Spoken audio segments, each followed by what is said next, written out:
So, hi everyone.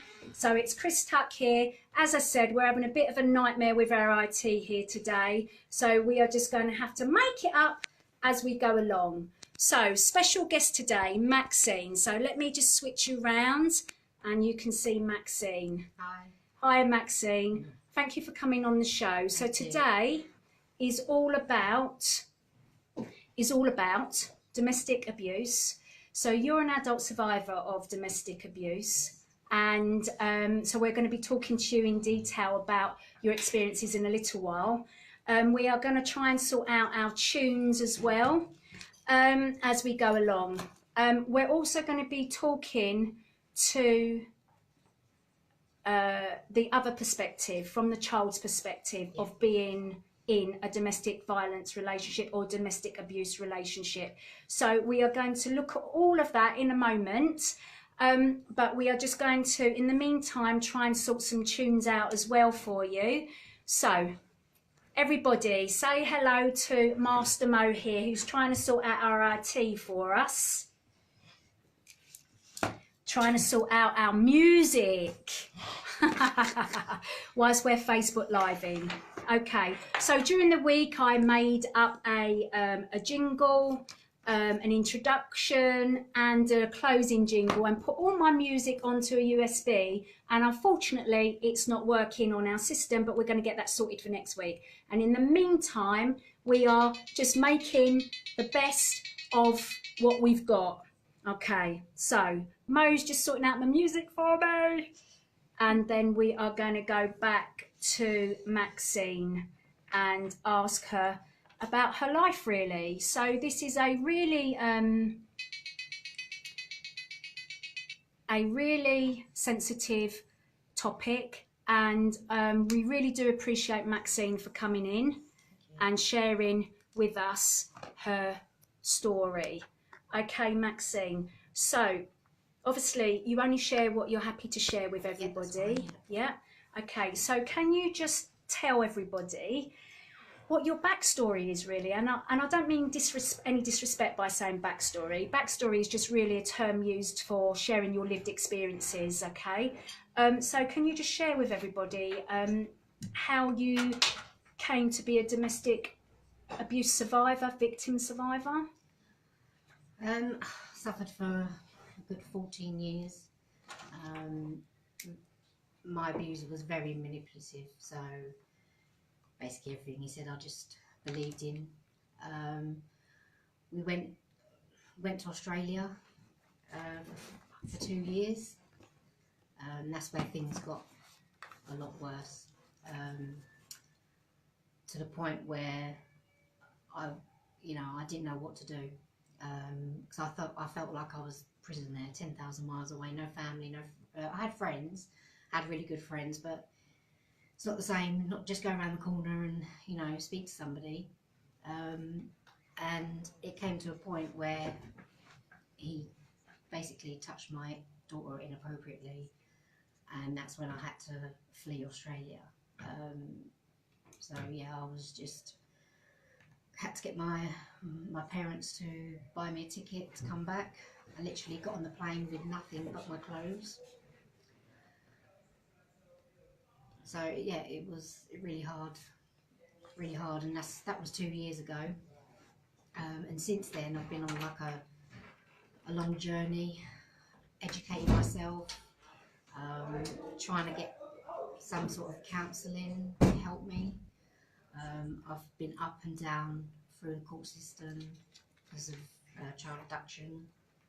Wow, so lots going on. Can I just sort of like go back a minute? What age was you when you met your partner? I was 21.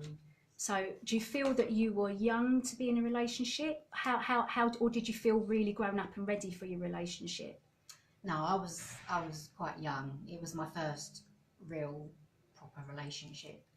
And I think at the beginning I told him, all my insecurities basically, and I think he just honed in on them, and that's where it got worse, because he knew what to say and what to do to manipulate me basically. Yeah.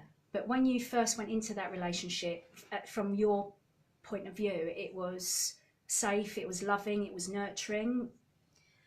Yeah, for maybe a couple of weeks, and then Oh, is that all? and Okay. then it didn't take long, to be honest. You know, I was doing well. I was working full time.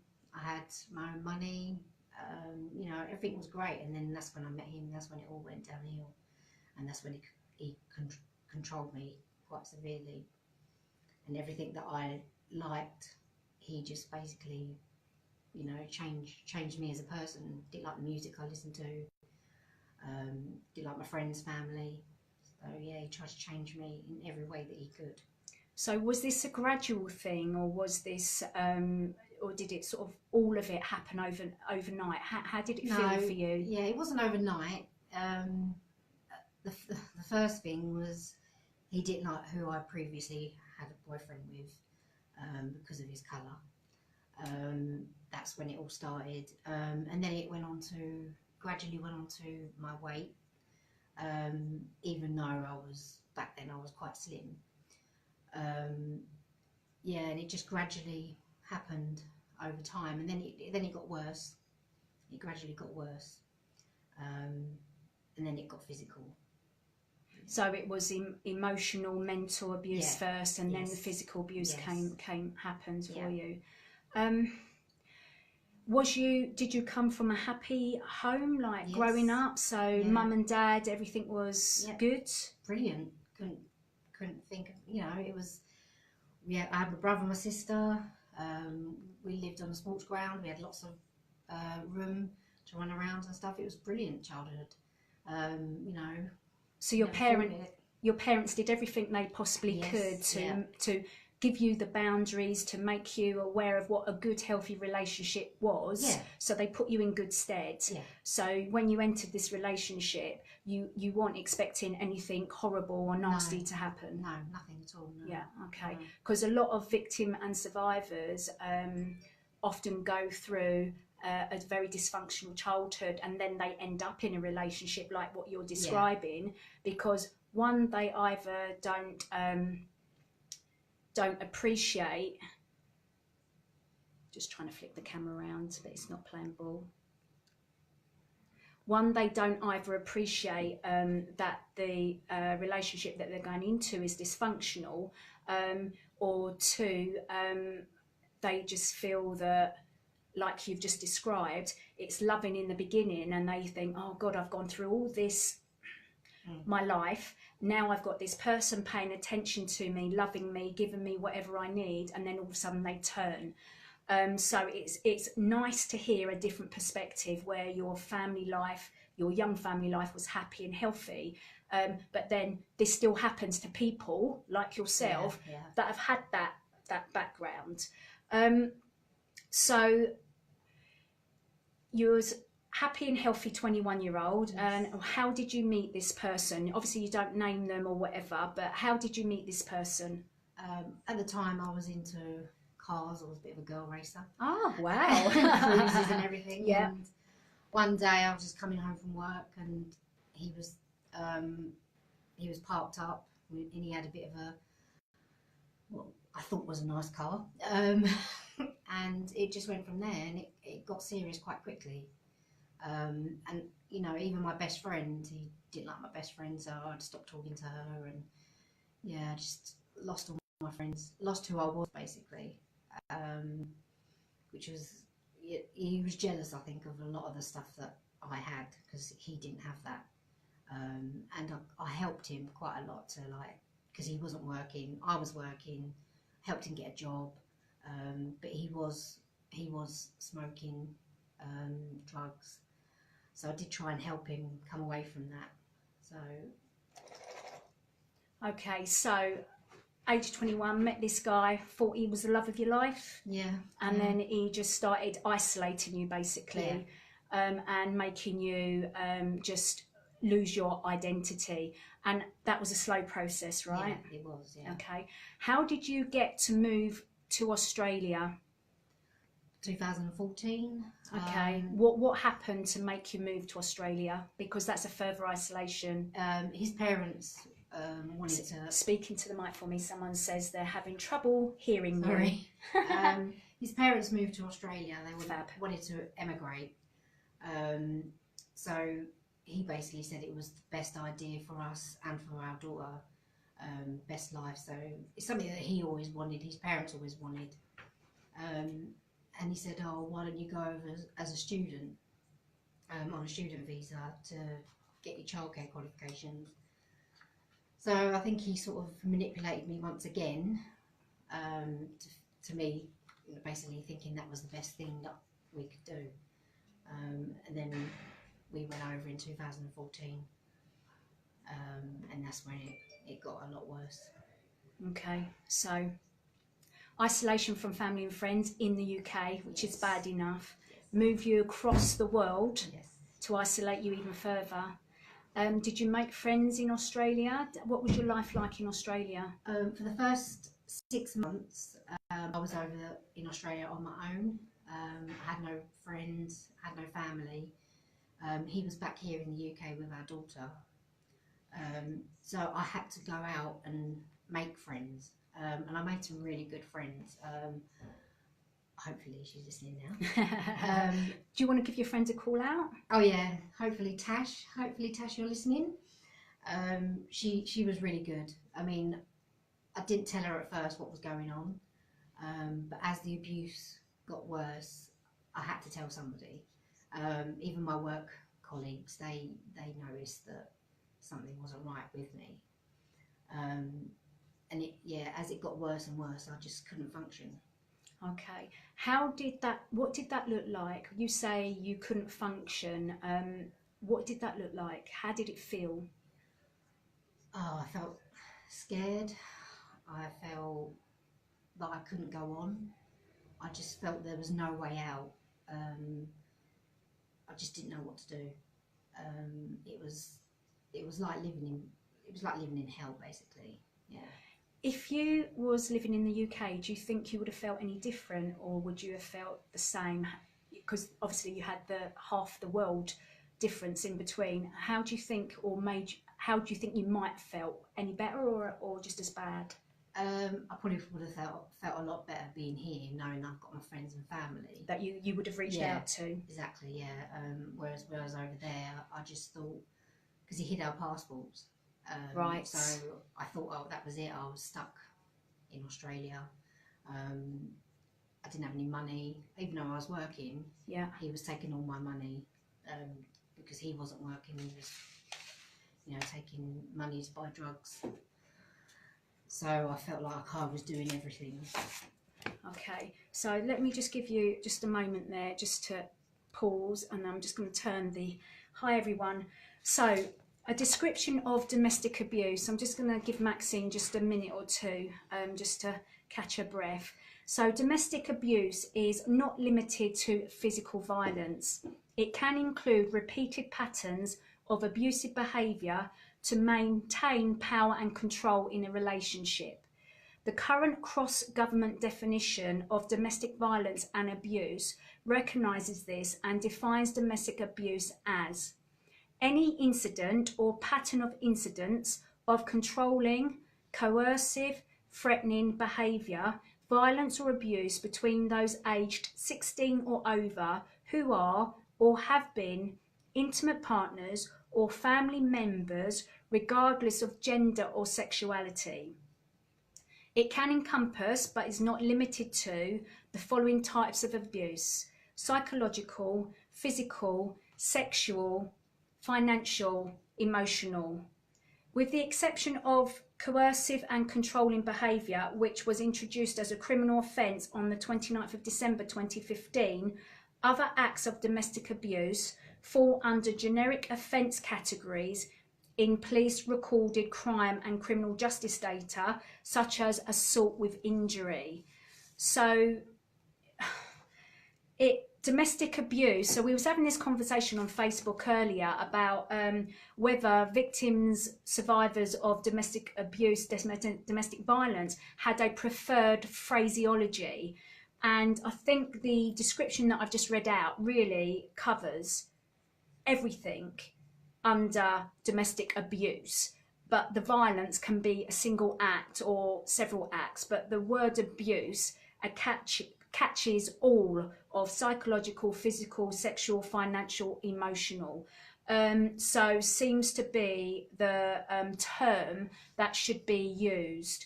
Now, this morning I looked up some statistics, can't even say that word, sorry, some stats from the Office of National Stats for year end March 17.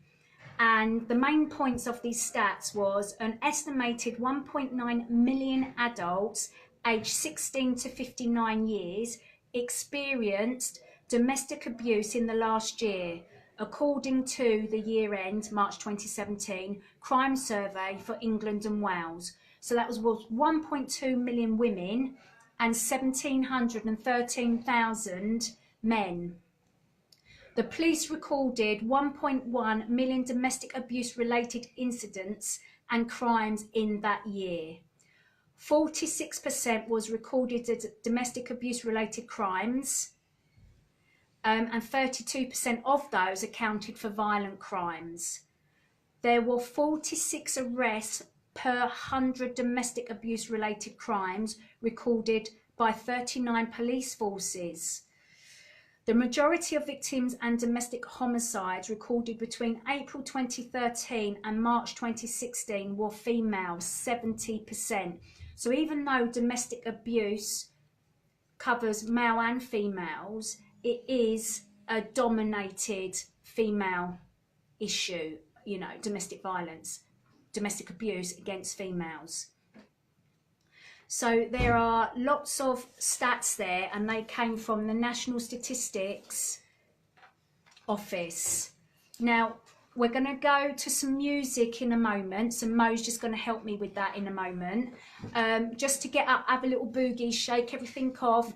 If you've got any questions, then please phone in after 3 o'clock, and also please text WhatsApp 07584 849 199. Okay, so we'll be very keen to hear your views and opinions on what Maxine's had to say so far, or what I've said to you as well. Okay, so we will be returning in a moment. We're just going to put some music on. As I said, Mo's going to help us with this because our IT's not working today, but we will get it sorted.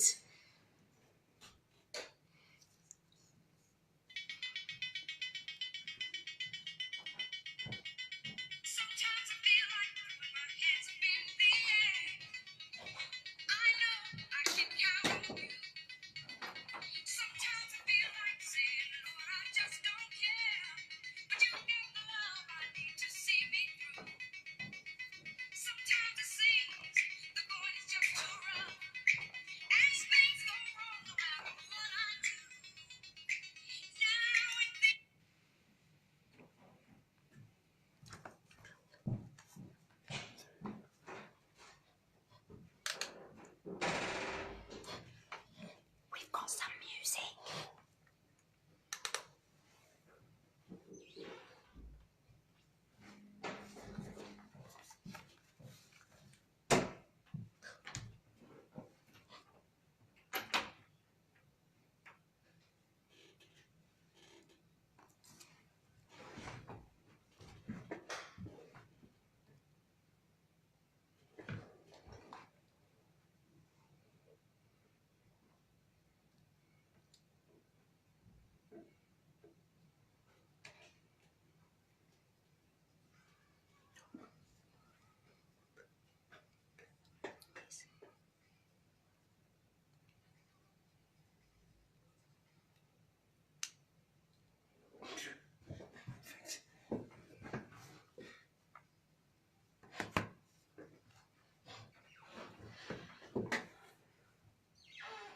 No, I think we might be abandoning this.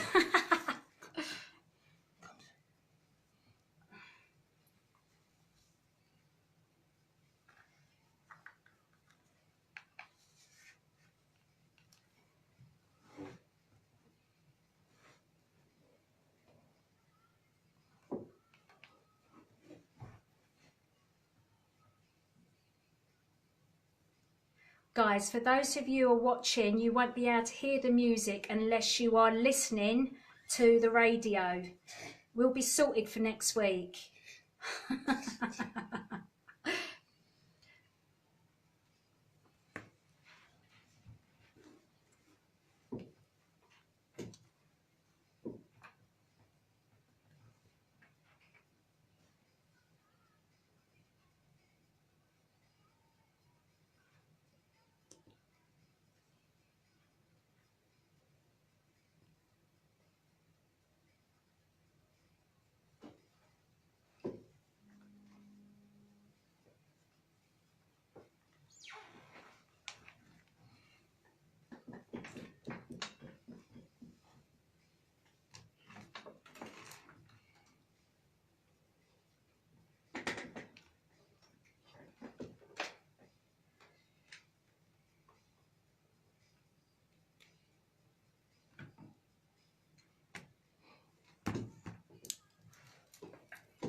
Well done. There we go, guys. So that was Hands Up in the Air. So if you're watching on Facebook Live, you wouldn't have heard that, but it was good.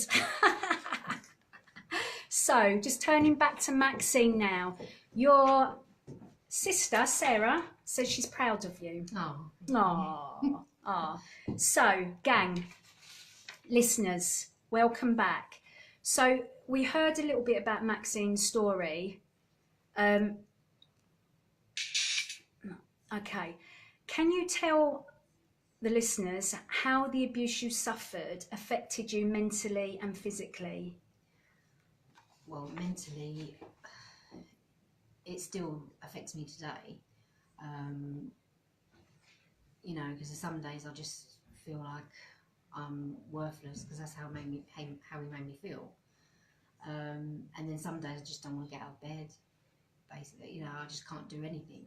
But then I have good days where I just want to help people, like I'm doing at the moment with my support group. We'll come on to that because Yeah. I want to big that up. Yep. Physically, comfort eating, basically.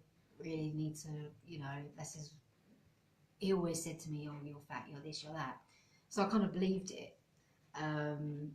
So, yeah, the mental side of things is a lot harder than the physical side of things because mentally, the things he used to say to me, I still feel today. Really? Wow. Silly, you know, it's just silly things like changing the loo roll because he didn't like it a certain way. Or, you know, chicken Kiev.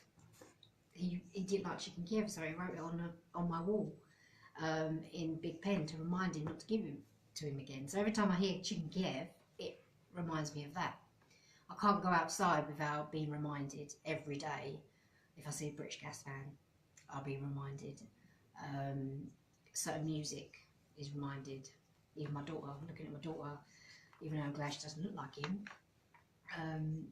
Yeah, so that is worse, the mental rather than the physical. So these are all triggers, you know, yeah. sight, Flashbacks. Sound, Yeah. touch, see things, hear Yes, things. Yes. Yeah. Nightmares as well. Yeah. When it was coming up towards him due to come over from Australia, I'd have nightmares where I literally wake up in the morning and I just want to go back to sleep because that's the only way that I would forget about it. But then I was having a nightmare, so I was waking up again. It was like a vicious circle. I couldn't get away from it. I just wanted to get away from it. And then some days I can, you know, I can go quite well, but some days triggers are just too much. Yeah, okay, and I appreciate that. Thank you for sharing that with everybody. Was you able to tell anybody what was happening to you, and what was their response? Yeah, I mean, obviously, when things got really bad in Australia, I told my friend. She just basically said to me, Max, you've got to get out. Another friend of mine, which was my manager at the time, she said to me, you're going to end up in a box. How did that make you feel when you heard that? I just felt the first thing I thought of was my daughter, because I didn't want her to be without me and then be with him. So basically, I had to get away, had to escape. So that really hit home. Yes. That comment really hit home for you. Definitely, because I was feeling like that. I was feeling suicidal. I remember swimming in the sea and wishing a shark would come and bite me. I know it sounds crazy. No, please don't say it sounds crazy, because when you're in that situation, that's just how it feels, and that's the reality, isn't it? Yeah, but I think, you know, mother instinct kicked in, and that's when I thought, right, I need to get away. I need to get away quick. And I timed it really well. But when I got on that plane, it was such a relief. Okay, so we'll come back to that in a moment. So you said that you were able to tell someone when it got really bad. Did you think at any time up until it got really bad that you could or were able to tell somebody, but you just why didn't you? Did you feel silly? Did you feel like you weren't going to be believed? Did you feel you was going to be judged? No, I think it was in my head that everything was okay. I was in denial. Okay. You know, I just kept saying, like, no, everything will be fine, everything will be fine. This is what he wants. This is better for us. Just kept thinking what he put in my head, basically, when really, in reality, I just hated being there. It wasn't for me. And I think, obviously, the abuse made it 10 times worse. And I miss my family quite a lot, so, yeah. Because there are a lot of women that find themselves in the situation that you were in, and they're not able to leave for whatever reason. And I'm just going to bring my little bit of input into this. There's no judgment, so please don't take it the wrong way, but this is just for us to have both sides of the conversation. So as a child myself, growing up in a domestic violent or domestic abusive household, my mum couldn't leave, and she didn't leave. She actually died last year, and she was still in the domestic violence relationship because he loved her. Yeah. I haven't got your experience because I've never been in a domestic violence relationship. However, I've been the child growing up in all that chaos. So again, we've got to tread carefully how we put this across, because we don't want to alienate anybody. We don't want to judge anybody because we're not in their shoes. You did what you did. I did what I did. My mum did what she did. But we do want to put everything on the table. So my mum was in an abusive relationship the first time, and she was able to leave because she left when I was 7 years old. So she left that first abusive relationship. But unfortunately, again, I don't know the psychology, she went and had a relationship with another man who she was with for the next 25 years, and she was still with him until she died last year. So it was, she was in this relationship for, as I said, until she died, and we didn't understand why she was so stuck in this relationship. But I think it was because she'd already left the first relationship and she didn't want the second relationship to fail. So it was really important probably for her, and again, I can only verbalise what I think because she's not here to say, that she didn't want another failure. And it, again, being the child growing up in this, I don't understand why she stayed with him, because me as a parent myself, and you've already shared, you had to get out because of your child. I don't understand why my mum didn't get out because of her children, because we all suffered because my mum didn't leave. And so I could say I applaud all women that find themselves, all men that find themselves in these relationships. I can applaud them for leaving, but then that will be derogatory to those women that are not able to leave for whatever reason. So I can only share my experience. So as a child, all I ever wanted was my mum to leave the second relationship, but it didn't happen for whatever reasons that she decided to stay in the relationship. Now, we've analysed it, I've spoken to professionals, and you know, they sort of like said, well, she probably thought that she was protecting us children, because it's better the devil you know than the devil you don't. You know, he had, like you said, like in the description of domestic abuse, he had the financial control, he had the coercive control, he had control of her, full stop.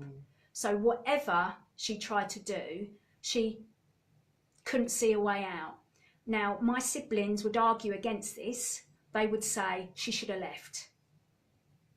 But until you walk in someone's shoes, you don't know. Yeah. You can only, as we are doing, just putting everything on the table, you know. So it's really important for me to hear both sides. And, you know, here, we are two white women sitting here having this conversation, and it's hard enough being in the white community. But I know for a fact that there are people watching us that come from different communities, Asian communities, black communities, other communities, that this is even more of a taboo subject and even more difficult for them to get out of, because in some cultures, women are not valued, full stop. Yeah. At least in white Britain, if that's how I can put it, we recognise and it's accepted that there are these laws and the culture to protect us, and even that's difficult when you're in those kind of relationships. But for those people that are living outside of the UK and then come into the UK, their culture, their history, their background is that women are not, you know, seen as important, and they're treated as part of the husband can do whatever he likes, you know. So we've got many people listening that are in that category, or maybe in that category, that, you know, we're speaking to them as well, or we want to hear from them, we want to hear about their experiences.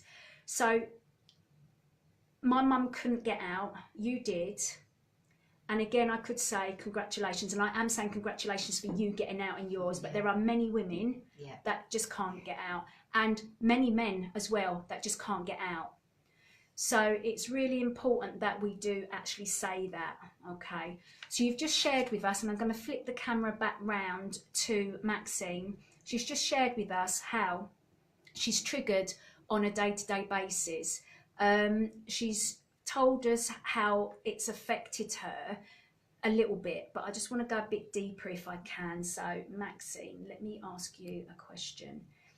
Was you ever depressed? Anxious? Did you ever use a crutch to help you get through, i.e. binge eating, for example?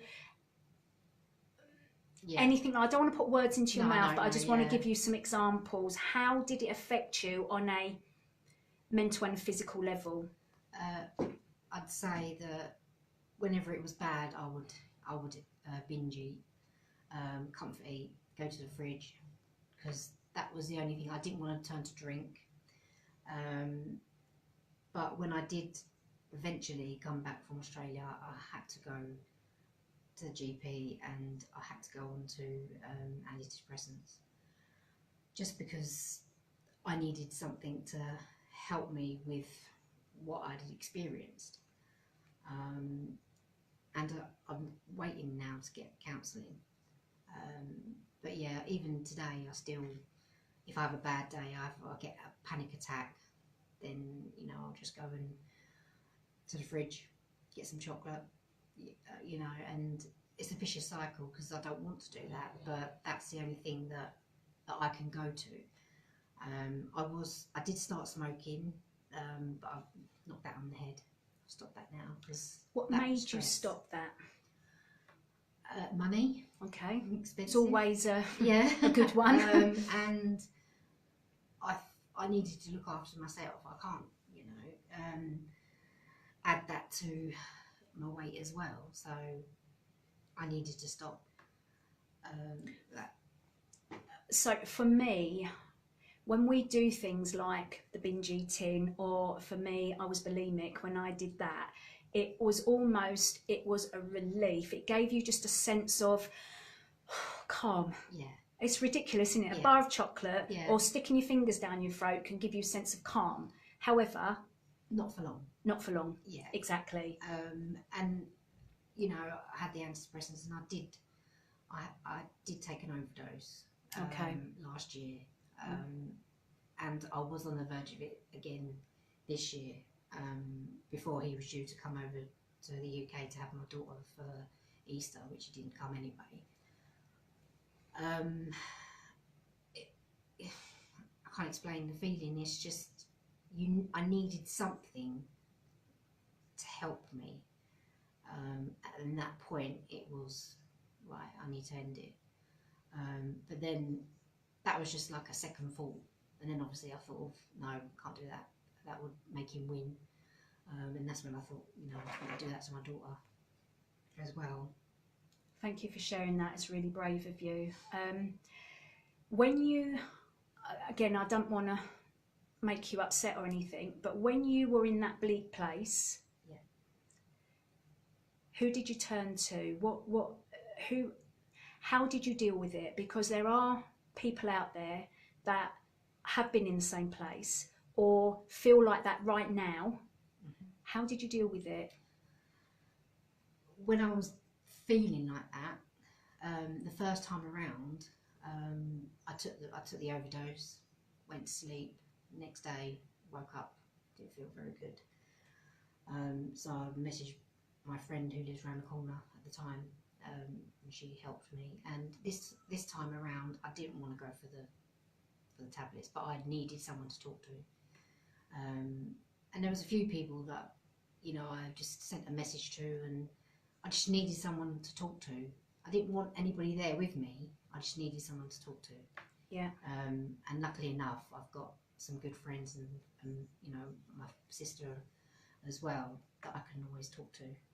So that's really important, isn't it? It's so important to have safe people around you so that in a moment of crisis, you can say, you know what, I've not needed you up to this point, but I need you now. Yeah. I really do need you. Yeah. And, you know, being able to verbalise what is going on for you. So instead of suppressing your thoughts and your feelings and your emotions or suffocating them with chocolate or bulimia or drink or, Yes, yeah. or drugs, so to stop you stop thinking about them, to stop you stop feeling, to stop you feeling that pain, it's so important that we're able to verbalise what's going on for us and having safe people to speak to. So there are fantastic groups on Facebook, and I'm going to come onto your group in a minute, I promise you. But there are fantastic groups on Facebook that can help people that have suffered domestic abuse and people that have suffered childhood abuse in all its forms.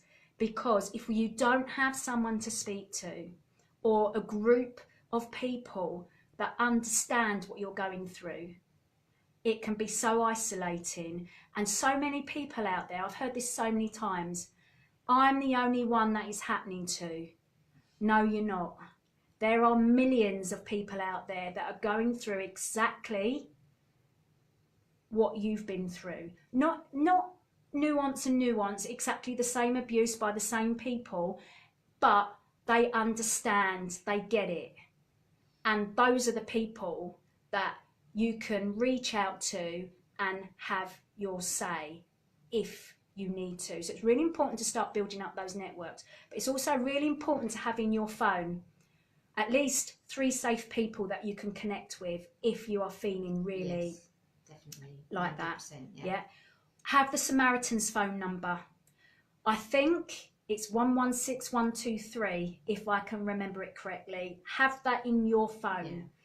And if all else fails, if you're feeling really suicidal, you turn up at A&E, you turn up at a police station, you turn up somewhere where you can get help, even if you're turned away an hour later, 2 hours later, because in that moment of crisis, you need to just feel safe.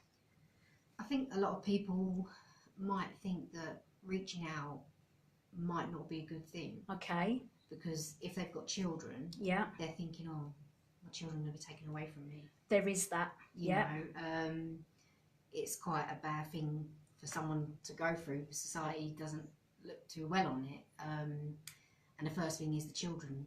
You know, some get taken away, or so I think that is one. That is a barrier. Yeah, definitely a barrier. This is why safe people, your friends, definitely. family, but also if you do phone a helpline, it's private. Yeah. It doesn't go anywhere. Yeah. And it does really help. Yeah. Because have you ever phoned a helpline? I haven't, but my friend Trina, she knew someone who used to work for the Samaritans. And Okay. She took me around to her house. This was whilst I was feeling quite bad, and we had a really long conversation, and it really helped me. Good. It really helped me. So the helplines really do help. I mean, she helped me.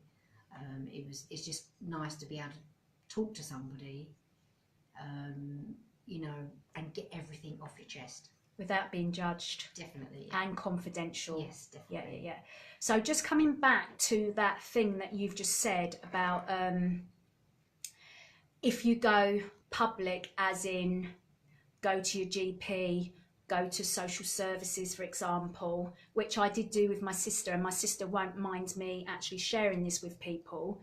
When my sister was clinically depressed, so my sister didn't go through domestic abuse, but she went through childhood abuse, which is still ongoing through a police investigation, so I can't share. But when she went through that, my sister became clinically depressed. So this is all in the book, so it's out there anyway. I took my sister and the 2 young children to social services offices in Annerley Road in Penge, when it existed back then, and I said, my sister needs help.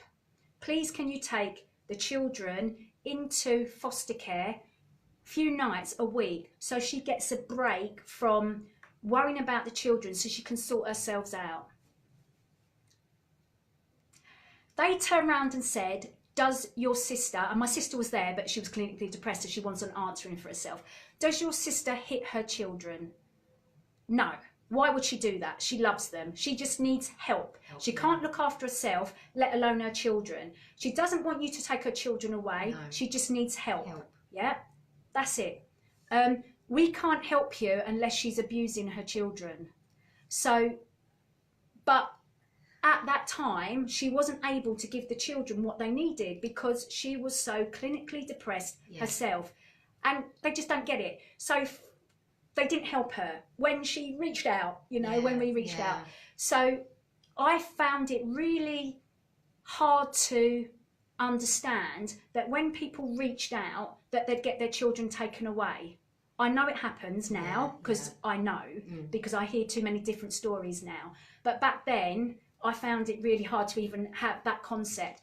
So if you are worried about that, then it's good friends and it's helplines and specialist support services that can help you. So Maxine, going back to Maxine.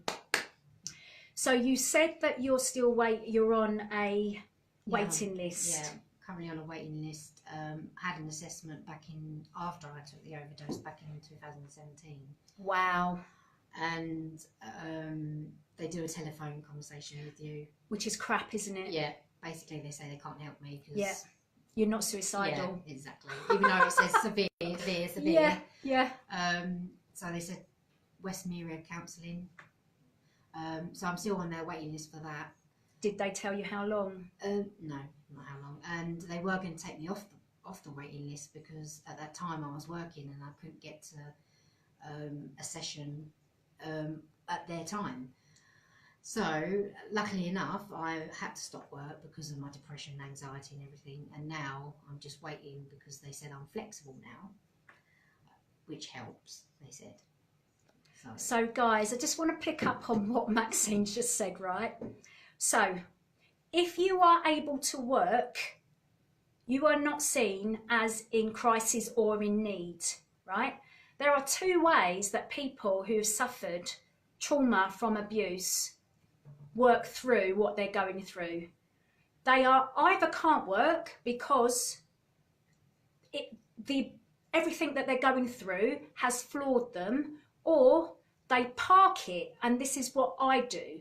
I park everything that is going on, and I have to be actively working 100%, 24/7, so that I don't think about what's going on. Otherwise, I would be where Maxine is, and I would be where my sister is. Now, there's no right or wrong how you deal with this, but there's two ways of dealing with it. So the fact that you're out there working doesn't mean that you're okay. Did you get it? Yeah. You know, I am only okay because I've been in counselling for 2 years now. If I wasn't in counselling and doing what I'm doing, who knows? Who knows? And there are many people out there that are not working because, or are working because. There's no right, there's no wrong, it just is. Yeah, it just is. We deal with it differently, but that don't mean to say that we don't need the specialist support that we do need and we deserve. Yeah. I mean... Sorry, got on off my soapbox now.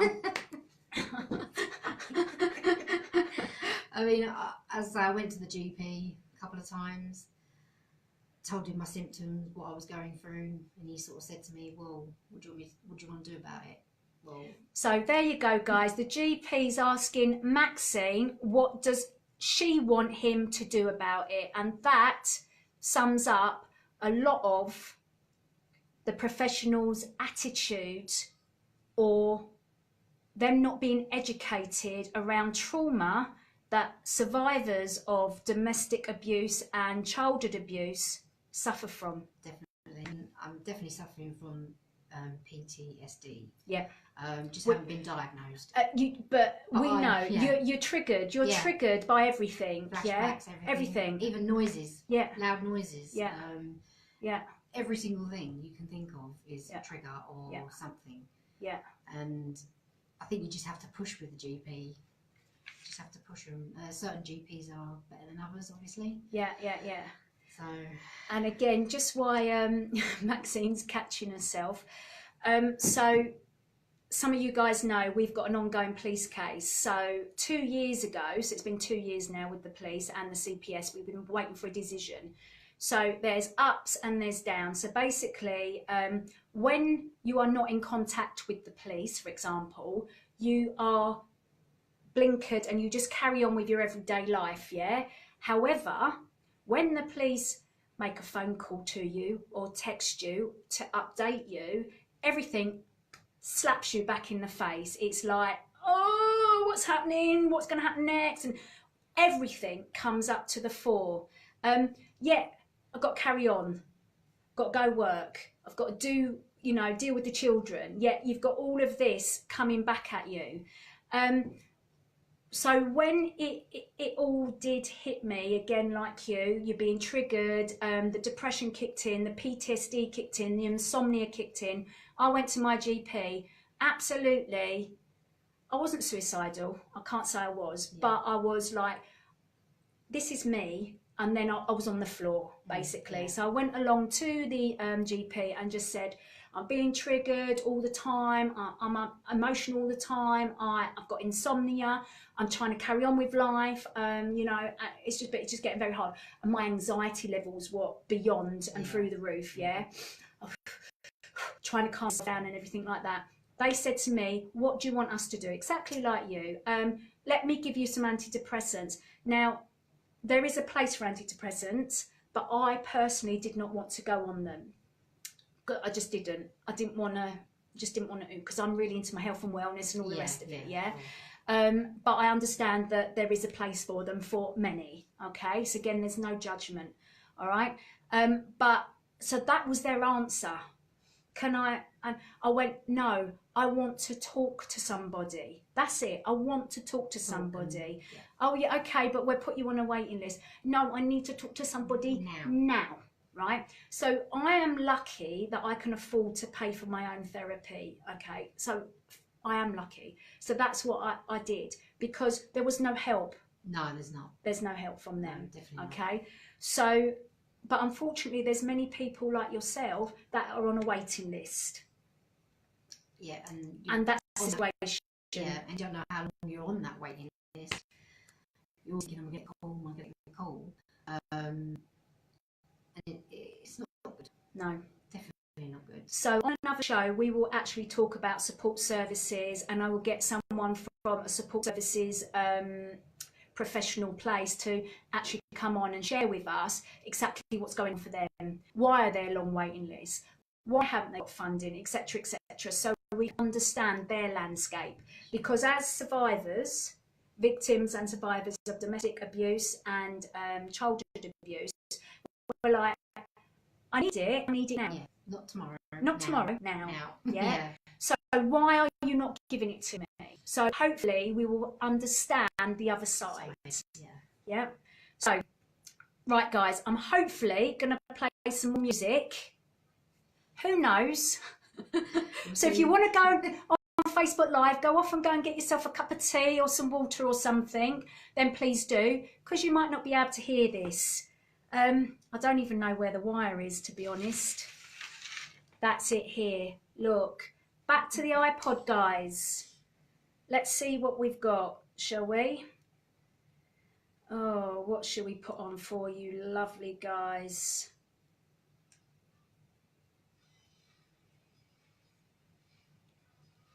Round, round. You can't hear this on Facebook Live, but you can hear it on the radio, which is crackling away like mad. So we do need to sort all of this IT out. Otherwise, I might just Facebook Live. Seems a lot easier for me. We will be coming back to Maxine in a mo. So get up, have a little boogie to music you can't hear. Yeah. Go and grab a tea, grab a water, and we'll be back in a moment.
So just playing Starlight. Love Maxine's dancing and chair dancing. This is clearer on the radio.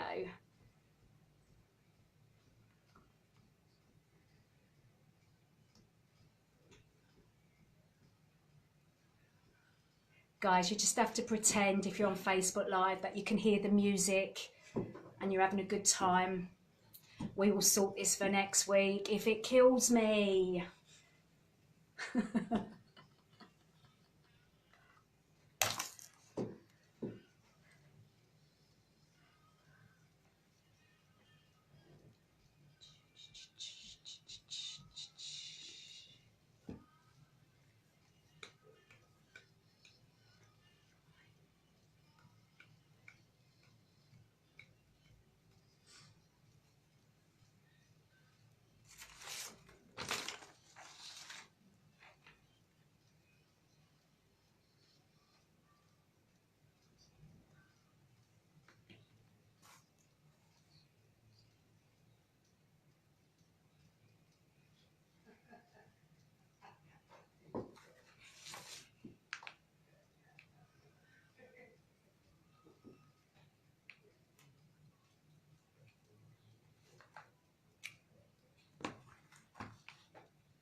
Lovely, so we are back now. Okay, hang on, there seems to be some other music playing in the background. Let me turn you round to Maxine, and I am going to find Mo to find out what's going on. Right, Maxine, we are going to go back to your aspirations as a child. What did you aspire to? Do you remember having any dreams of becoming anything? Not that I can remember. No, I just went to school, did what I had to do. Didn't really think what I was going to become. No, didn't have no aspirations at all? No, none really. I always wanted to help people. That was always there with me. I think that's why I went into working with children. Okay. Yeah. I was always, when I was younger, I used to love being around, younger children and stuff, and helping them. Even at school, I set up anti-bullying campaign because I wanted to help others. Younger, in the younger year groups, they used to come to me for advice, because I was, at that point, I was getting advice from the teacher. If I was feeling low about myself, I'd go to a teacher. And I thought at that time it would be good to set something up where it's from a younger person's point of view. So I did that whilst I was at school. Wow. So quite an entrepreneur type of child then when you was at school. Sort of. Sort of. But you come from a happy, healthy family life, so Yes. you were able to do something positive while you was at school, which is brilliant. Yeah. And do you think that sort of like fed into what you, don't say it yet, but what you actually have definitely doing now? Yes, okay. definitely. So you wanted to work with people. Yes. How did the abuse you suffered affect that, do you think? I don't think it affected how I was with other people. Yeah. When you went out, so did you ever go out to work with people like you wanted to? Yeah. So you were able to present yourself to the outside world as normal Maxine, Yeah. and then behind closed doors, you were going through what you went through. Definitely, yeah. Okay. Yeah. So that's really important that, people understand that as well, because there are so many of us that go out there into the bigger world that have this mask on. Yeah, definitely. Yeah. Did you have that mask on around your family? I know you went to Australia, but this started happening before you went to Australia. It did, yeah. No. Did you have that mask on with family? Sometimes. Sometimes the mask would slip. And I would obviously tell them what was going on and everything. But yeah, even I did tell a few friends, but not when I would just shut it off when I was at work. Okay, all right. So, aspirations as a child, just talked about that. Now, achievements. It's really important that as survivors, in particular, of emotional, physical, sexual abuse, whatever it is that we've gone through, that we celebrate our achievements, because we often suffer from low self-esteem, low self-worth, due to the abuse that we have endured, and we need to build this back up.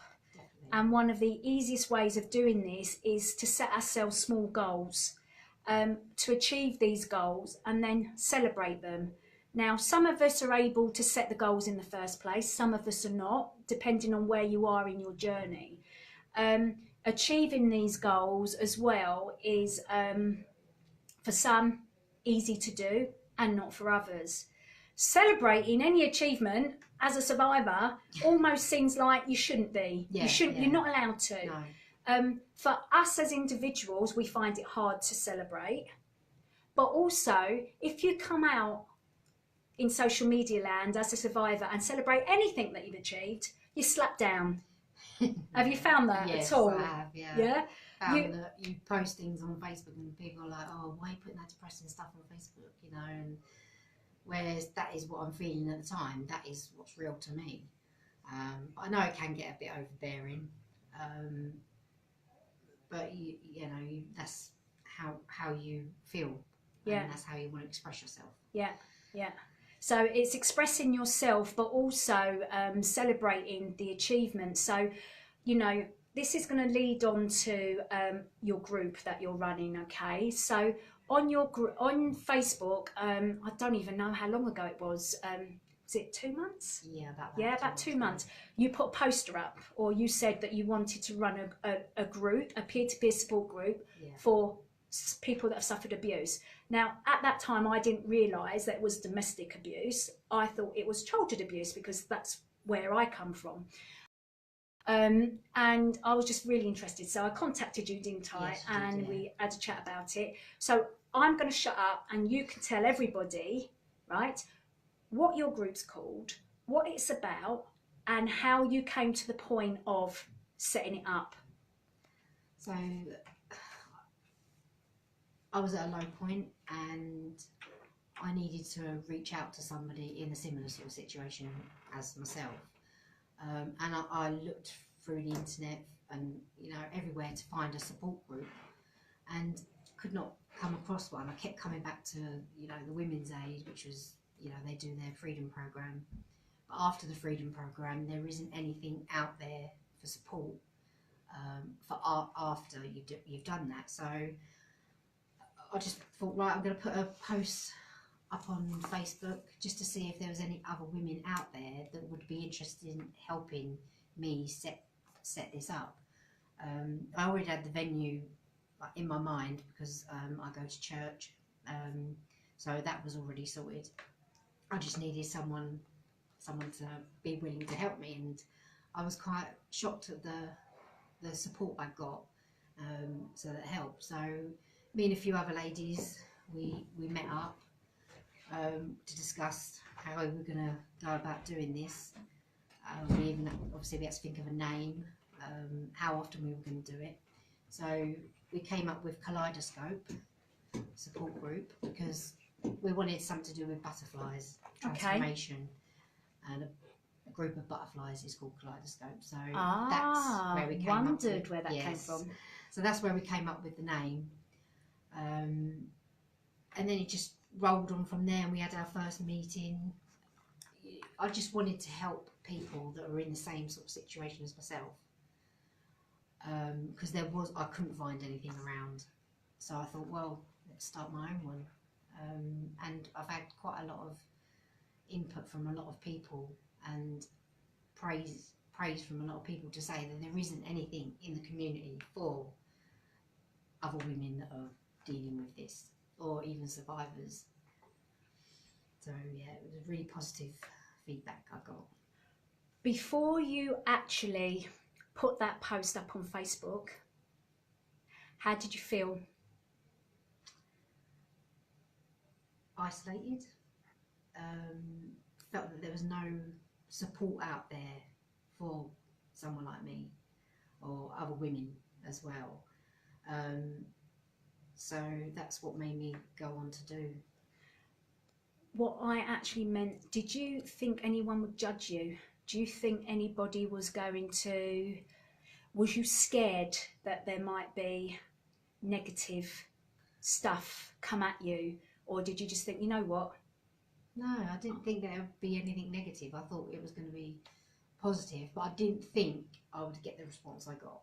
I thought that, no one would be interested, but I was quite shocked at the support that I got from it. That's amazing, Yeah. Absolutely amazing. Because often, it takes a lot of thought, a lot of courage, and a lot of when you're in a low place yourself, it's almost like you don't want to be knocked down anymore. Yeah. So you're not going to put anything out there just in case you get that knockdown. But you didn't feel that. Your low point actually drove you to going, you know what? I need help myself. Yeah. So I'm going to create this group to get the help that I need, and then in turn I can help other people as well. Yeah. So it really was, I'm going to do something about this. Yeah, and I think that's obviously was from school. When I set up the anti-bullying campaign, I always wanted to help other people that were in the same situation as myself. So that's why I done that. And then obviously this has now come ahead and it's going really well. So do you want to tell everybody where your group is held, or is that a secret location? No, it's not a secret location. It's the Emmanuel Church in West Wickham. Last Saturday of the month, 11:45 to 1:30. There is a Facebook page that I've done, which is called Kaleidoscope Support Group, and all the info or any updates are all on there. Okay, that's brilliant. So we've had the first meeting, didn't we? Yeah, we did. Yeah. And when I rocked up, there was obviously a policeman there. Yeah, that's right. Which frightened me a little bit, even though I'm married. I'm married to a policeman. Yeah. It was sort of like, took me aback a bit. Can you tell me or explain why you felt the need for that policeman, who actually was a lovely down-to-earth man and had his reasons for being there, which I'm not going to share his story because it's not mine to share, so we'll keep that private. But it was for me, it was helpful that he was there, but I was taken aback at the beginning. So tell us why you thought it was necessary. He contacted me through Facebook, obviously seeing my post, and said, would you like me to come along? But I'll be sort of like in the background, just in case somebody wanted to talk to me, whereas they couldn't maybe come into the police station or anything like that. So I'll just be there, minding my own business, and he did, and I found that has helped me in the past, having someone close by, like the one-stop shop. You've got everybody there to tell me about the one-stop shop. What is that? That's in Bromley. Okay.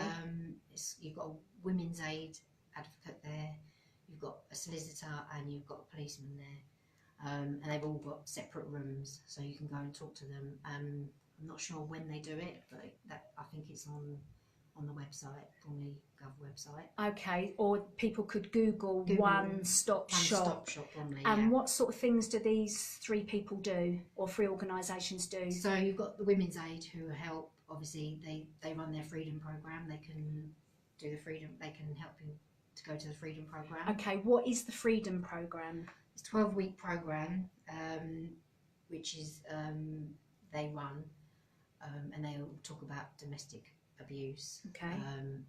the perpetrator, and they basically tell you everything that you need to know. So what it is, really the helps. signs, Yeah. the symptoms, Everything, yeah. Okay, everything that you need to know about Yeah. domestic abuse. And it opens your eyes and makes you realise that it's not actually you, it's actually them, and they're very similar.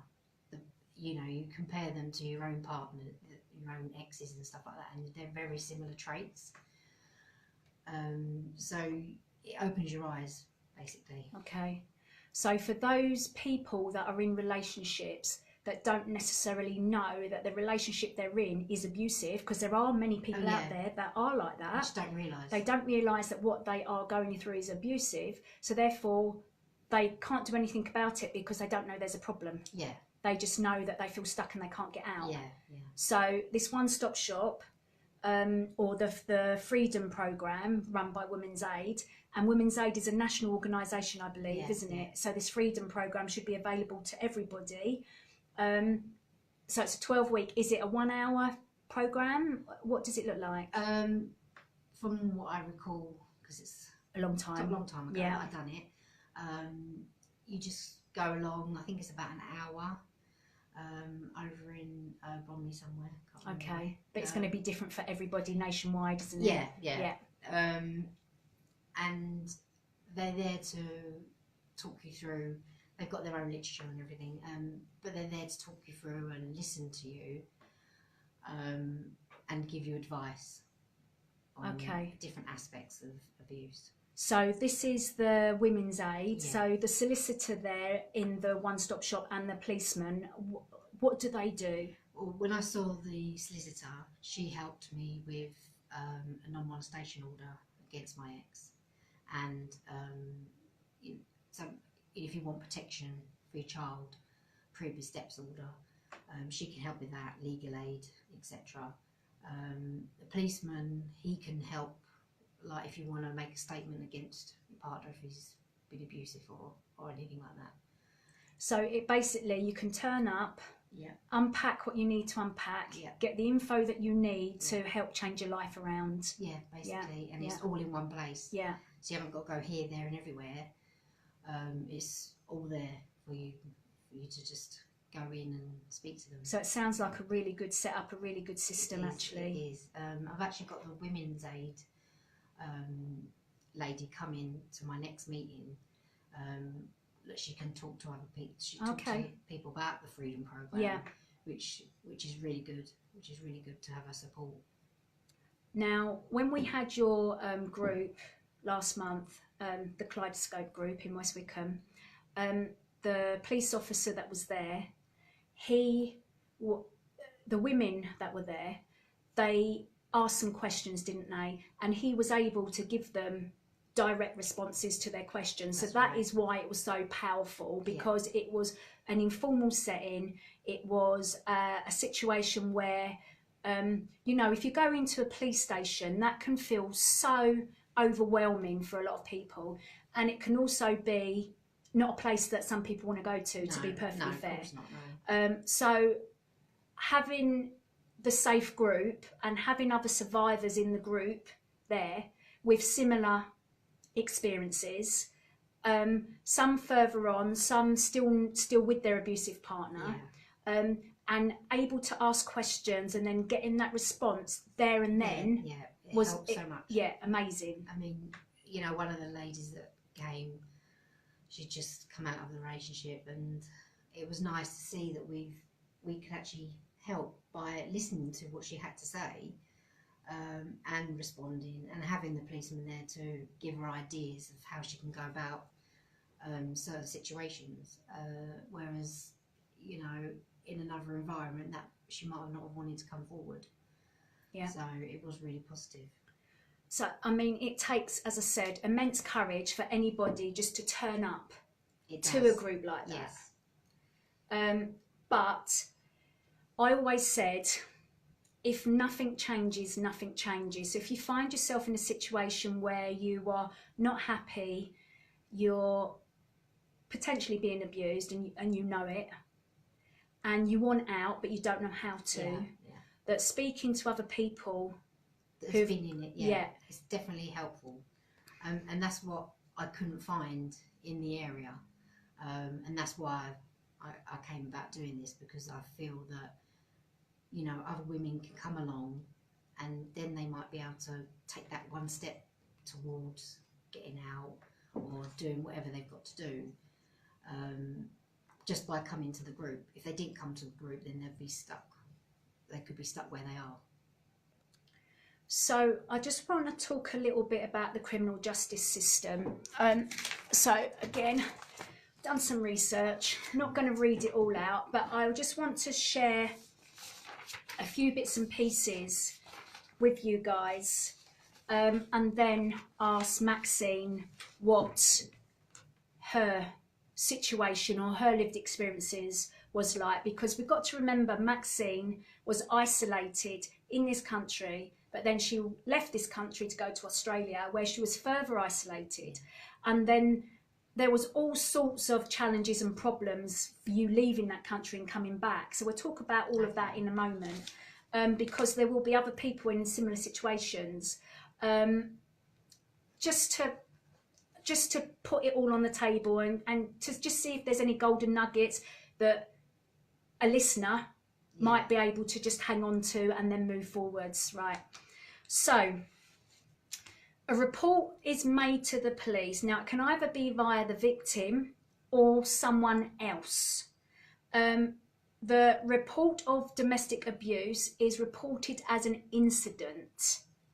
Now, this incident is then looked at. Is it an offence under the NCRS? And the NCRS is the National Crime Recording Standard. So guys, this isn't my stuff, it's research, yeah? Google it, okay. So the incident needs to be classified. Is it an actual offence? If it is not an offence as listed, it remains an incident. So it remains like a record. So for me, this is really important for you guys out there that are in an abusive relationship at the moment. And if you are not recording or registering these incidences as they go along, when you do report your first incident, you might have been suffering years and years and years of abuse. But if those incidences haven't been recorded, your first incident becomes the first record, becomes the first maybe offence. So it's really important that people start waking up and recognising that actually I'm not happy, this is happening to me. I might not be aware that it's abusive in the first place, but if I am, and I'm actually now getting fed up of being a punch bag or being put down all the time, I want to get out of this situation but I don't know how to, that you start recording these incidences. You can write it, but you've got to keep it, guys, you've got to keep yourself safe, yeah? So whatever you do, number one priority is keep yourself safe. But if you're able to record these incidences, writing them down, taking pictures of what's going on, maybe doing videos or just sharing with a safe person what is going on for you, or telling, even if you're not ready to tell the police that you want to go ahead, you record the incident in some way. Now, if the incident is recorded as a crime, then it's actually written up as a domestic abuse related. Now, there will be an investigation, and this investigation will result in different things. It could be that with your cooperation, the CPS make a charge. Without your cooperation, if there's enough evidence, the CPS still may make a charge. So with or without you, yeah? But the evidence has to be strong for it to go on without you. It might be NFA'd, so no further investigation, because there's not enough evidence. Now that doesn't mean it hasn't happened, it just means that incident, there's not enough evidence. Now, a lot of abuse that happens doesn't really amount to enough evidence, but a trend of incidences does make up evidence. So it's really important that we start keeping logs of what's happening. Now, there might not be a charge because after investigation, it appears that there is no crime committed. And if this happens, the crime report is cancelled.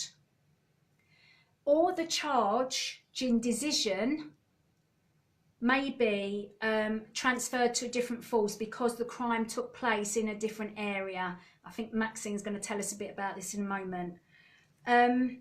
Yeah, so there's different things that can happen as a result of an investigation. But my overall advice to people that are going through this is to actually start recording the incidences so that you can show a log of what's been happening rather than just the one incident, and you might have suffered years of it. So Maxine, I'm going to turn the camera around to you again. Can you sort of like just comment on what I've said so far, really? When it came to the court and obviously trying to prove, it was quite hard to prove domestic violence. I had to go back to doctors' records where I had counselling. It clearly said on the doctor's record that I was suffering abuse from my partner. Did you go to the doctors after incidences then? Yeah. I went when I got to a point where I felt that I needed help and I was getting quite severe. That's when I would go to the doctor, and then they would say, right, okay, we can give you counselling or antidepressants. So, and then obviously I have witness statements, but they weren't enough. Why weren't they enough? What was their reasoning? Or do you not know? No, there wasn't a reason. Okay. I think it all came down to probabilities. Right. With the judge. Yeah. So he had all these facts in front of him, but when domestic violence, it's hard to get evidence if it's emotional control, whereas physical, you can actually take photos of yourself, whereas emotional and then manipulative is quite hard. Okay, so you left Australia, but it was a do or die decision for you, wasn't it? Yeah. I mean, I didn't think what the consequences were for me leaving. I just knew I had to get away with my daughter. There was no question about it. I came back here. 2 days later, I reported it to the police, the incident that happened in Australia. Me and my daughter were taken to Lewisham Police Station. We were both interviewed. She was interviewed separately. And we were told that it was going to be sent over to Australia because the incident happened there. It was going to be sent over to Australia and they would deal with it. 2 years down the line, I've still not heard a thing. I kept emailing the officer that was dealing with it. She kept saying that Interpol were dealing with it. So, as I say, I'm 2 years down the line, I've not heard anything about, no updates or anything from them. And how does that make you feel? At first, it made me scared because I'm thinking, well, he can come over here whenever he wants, and I wouldn't know. And then, whatever he would do, I had threats before, threats to kill me, threats to kill my daughter, threats to kill my family, talk about guns and things like that. Was that via text or email? So was it recorded? No. Right. That's what he told verbal. me. Verbal. Right. So a lot of it is verbal. Yeah. Unless you've got like a dictation. Yeah, of course. On you all the time. Yeah. It's, you're not going to get the evidence that you need. And did you feel compelled to answer the phone when he was verbally attacking you? Or was it voice messages that he left you? No, this was face to face. Ah, okay. Yeah, this okay. was face to face before I left Australia. Right, okay, right. And that's when he came up with this big old story about a gun. So yeah, obviously because now I'm thinking the police aren't dealing with it, you know, they're not really taking it that serious, that was quite hard to deal with. It still is now, because I feel like they fobbed me off somehow, not dealing with it. So it's almost like, because it happened in a different country, not even in this country, but completely a different country, that you've just been forgotten about, but the fear for you is absolutely real. Yeah, definitely, because, you know, I mean, now after the court and the child arrangements order, they want me to send my daughter to Australia in the summer holidays on her own. Now, after I have told the judge what he'd done, the judge dismissed it, and he wants to now put her back in danger. It just doesn't make no sense. There's no preventative in this country. No. Nothing at all. So this is a UK judge that's made this decision. High Court judge. Wowzers. 12-year-old, nearly 12-year-olds, to go all the way to Australia on her own. How on earth is that even in the interest of the child? And what about her human rights of being protected? Just gobsmacked, flabbergasted. I mean, I know that if I send her, then she won't be returning, because he won't return her. Australia's a big country, he could go anywhere, he could go to Bali. And I said I don't want him to go to Bali, because Bali isn't in the Hague Convention. Hague Convention is where certain countries, if you take a child, you can get taken to court for child abduction, which was my case. But Bali isn't in the Hague Convention, so he could go over to Bali, live there with her, and there was nothing I could do about it. But the judge dismissed my concerns. Was there any comeback for you? Like, or was you able to say to the judge about your concerns, or was you completely just shut down? Oh, just completely shut down. Completely shut down. Was this a closed court or a public court? Was it family court, or was it? Yeah, High Court, family High Court. Yeah, gobsmacked. I mean, even to the point where I said, right, well, can her passport be lodged with a solicitor over there until she came back? No, dismissed that as well. Completely dismissed everything. But in the child arrangements order, everything that he's meant to have done, he hasn't. So, which is obviously goes in my favour. Okay, and you're okay to share all of this? Yeah. Okay. Yeah. So obviously at the time when I left Australia, I didn't know anything about Hague Convention. No, of course, and why would you? And child abduction, that's not something that's going to cross your mind. No. You're just thinking, like, all you can think about is escape, get out, get to safety. That's all your main priority is. So get out, get to safety, survival. Yeah. Completely overwhelmed, completely brain blown. And then you've got to start thinking about Hague Convention. Yeah, well, that was a year later. A whole year had passed. Yeah. And that was when I heard I had to go to court. I got served the court papers on a Sunday and had to go up to the court in London, Royal Courts of Justice, in 2 days' time to represent myself. I had no legal aid in place. I had no solicitors. So what did you do? I had to find a solicitor at short notice. Bearing in mind he was the most terrible solicitor I've ever had. Oops. So it does help to have a good solicitor, I must admit. But they cost, don't they? Or do you get a freebie from somewhere? No, at that time I was with a partner. I was living with someone, and fortunately he had the money to pay. Good. Over £5,000. But if you hadn't have had that money, what would have been your... If I hadn't had the money, then I'd have had to represent myself. It's scary, isn't it? Yeah, standing in front of the judge.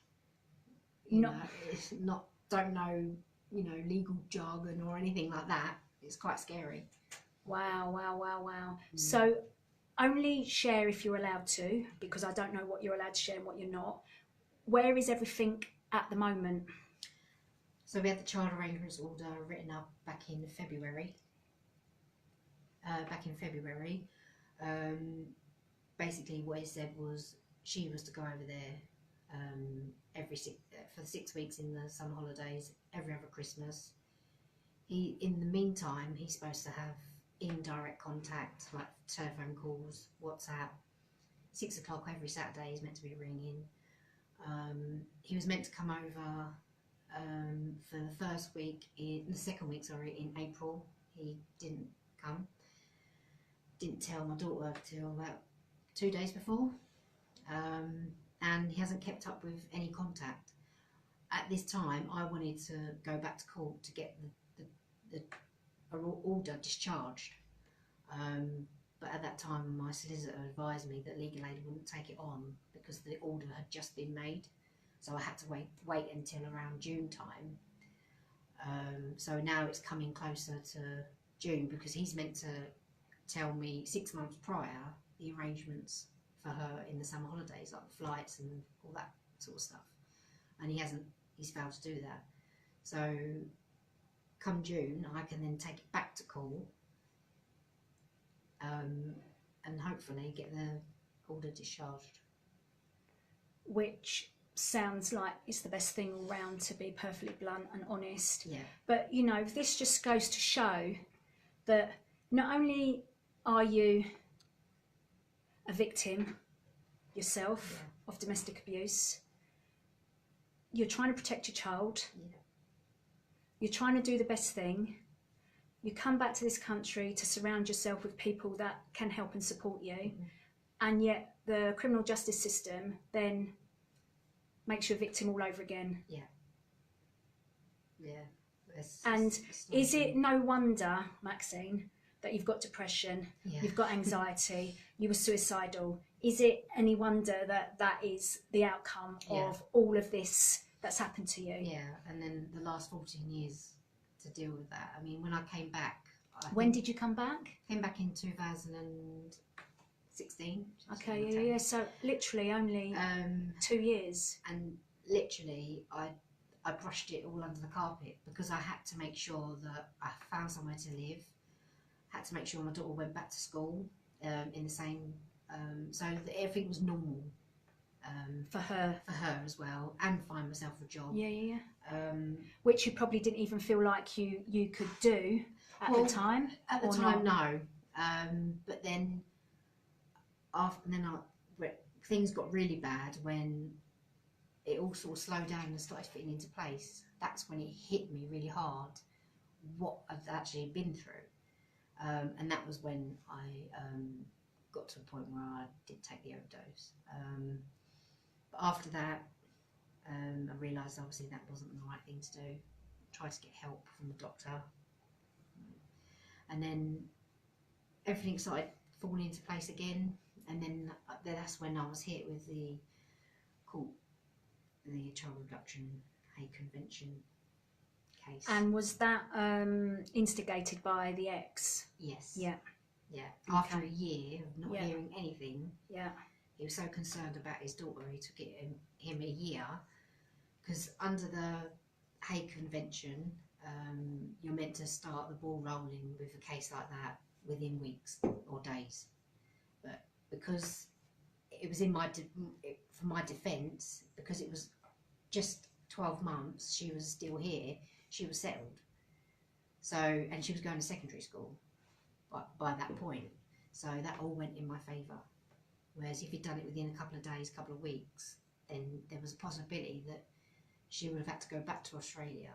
I would have had to go back with her, and then go to the court in Australia to get a return order to come back to England. Wow. That's all I can say to that. Wow. So you've, just recapping, happy childhood. Yeah. Anti-bullying campaign at school. Fantastic. Yeah. Fall in love at 21. Yeah. had your daughter before you went to Australia, Yes. but he started isolating you, started doing everything that we've already discussed around the domestic abuse. Yeah. You went to Australia, everything went bad, you ran for your life, came back here, and there was all of this criminal justice system stuff going on and still going on. Yeah. And the impact of that, mentally and physically, which we've discussed in detail today, is still ongoing, and probably will be ongoing for maybe your lifetime. I don't know. I hope it gets easier for you. I hope it gets better for you. You're on the Specialist Support Services waiting list to try and get help with your PTSD. And that can be triggered on and off anytime, depending on what's happening for you. And life carries on. But in the meantime, you are here speaking your truth, sharing your lived experiences, and you are helping others through your Kaleidoscope group. Which is amazing. So well done you and everybody else that's helping you. And I just really want to read some of these comments that people have made throughout, so just bear with me. One lady says she's listening from her bed because she's poorly. Michelle, you're a very brave lady. I'm so glad you and your daughter got to safety. Someone said it's difficult to hear you, but then we changed that and spoke into our mics. Lots of different people. Brave lady. Empathy, Maxine, proud of you. That was, don't know if you know her, Lorna. No? Your sister, I'm proud of you. Again, Lorna, I can't hear you, but you made me smile to see you dancing. Now a huge lump in my throat. That was me years ago, mentally. It's still hard to relax, enjoy my choice of music, film, activity. You, lots, hang on. You have helped me with what you have said, Maxine. It took me until this year to begin to thrive after child sexual abuse. It makes me feel less like the subsequent lack of ability to deal with emotional, psychological abuse from partner was my fault. So it looks like, if I'm reading this right, that this lady suffered CSA and then an abusive partner. I'm going to finish filling in the consultation form about domestic violence. Another lady, Tina, says PTSD, anxiety and antidepressants. Lorraine Simcox from, Lorraine, I've forgotten what group you're in. Oh, No More Silence Survivor Support Group. She says they're watching and thank you. You are so true. It's good to talk, especially with people who understand. So true. Quite sure what that comment meant. Love your dancing. What station are you on? Guys, the station that we're on actually at the moment is having lots of technical problems. So if you're watching via Facebook Live, that's your best choice, best chance of getting us. Yeah, and we'll try and sort the IT out for next week. Brave lady. Thank you, Maxine. And then Richard says, I don't think the law still sees this as a criminal offence. They seem to see it as a family argument. Get on with it. Not in this country anymore, Richard. There are, the government have taken domestic abuse as being their, what's the word? Their golden apple, so to speak. And child sexual abuse is the poorer relation. And they're putting a lot of, or have put a lot of investment into domestic abuse and not into child sexual abuse or child abuse. And I'm not saying that domestic abuse doesn't deserve the resources that it has, because it does, and it probably needs more. But the topic of child sexual abuse and child abuse isn't even on their radar properly yet. So we need to start having a conversation about what they've done for domestic abuse. They need to now start doing for child abuse and child sexual abuse. And then we've got to go and collect my kids from school, so I'll be back and I'll listen to you. So guys, it's now 3:45 and we haven't done a phone in purely because the IT here is not great today, so it's not even worth trying because it'll cause us more stress. than actually achieving anything. So what we're going to do is a 5-minute wrap up, just asking Maxine really if she's got anything else to say. Please feel free to join us on social media, share this video, get in touch with Maxine about her domestic abuse kaleidoscope group, support group, peer-to-peer support group. If you run similar groups to Maxine's nationwide, please share them with us. Yes. Please put them in the comments list so we can start sharing what is actually out there for other victims and survivors of domestic abuse and child sexual abuse around the country, so that we can start helping ourselves, because we all know that the help and support is not out there. So it's really important that we start sharing this information. And maybe you've seen Maxine's courage, what she's gone through, what she's still going through, yet she is still helping other people by doing this group. Perhaps you out there can start a peer-to-peer support group just like Maxine's. Yeah, there's a template there. Yeah, Definitely. Call Maxine up and ask her what she did to start this group up. Start your own up in your own area, because unless we start helping ourselves, are we truly going to get the help that we need? So I'm just going to turn the camera around now to Maxine, because I've been yabbering for a long time. And I need you to, Maxine, just share any more thoughts, anything else you want to say, just to wrap this up really.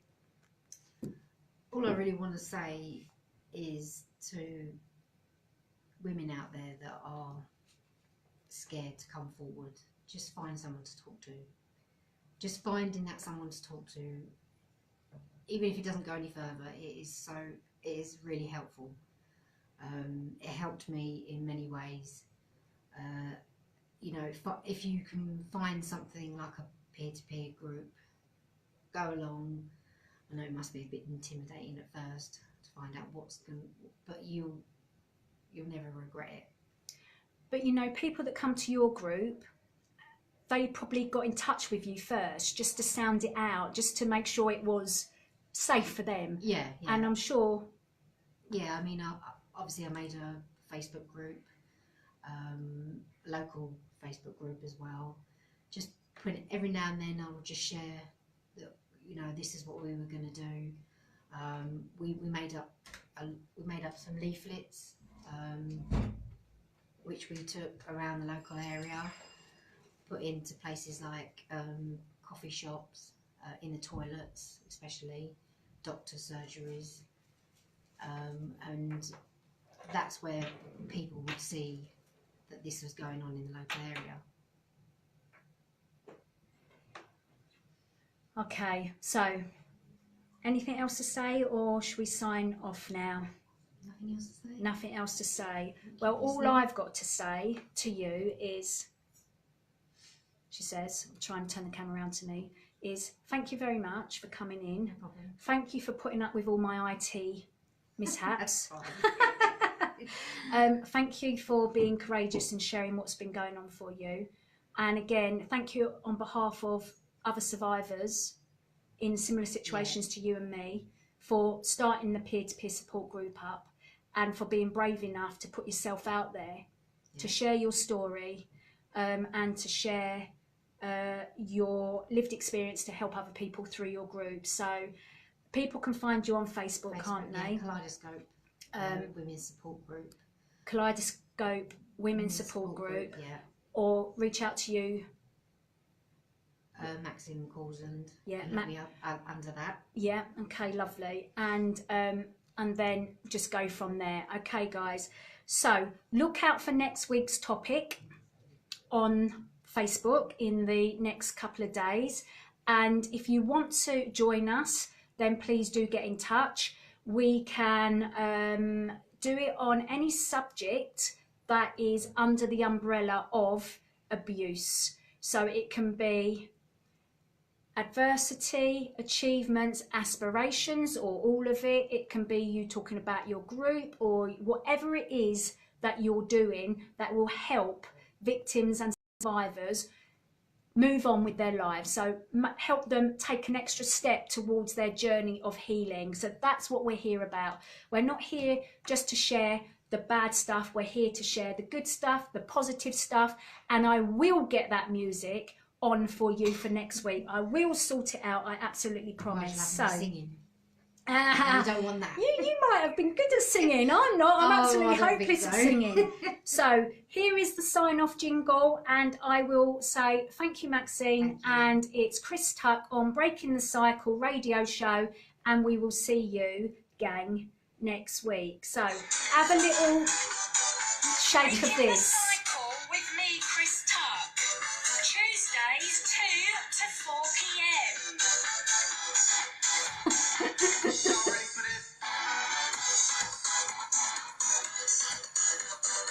Real conversations with real people about real issues. PowerExtraRadio.co.uk.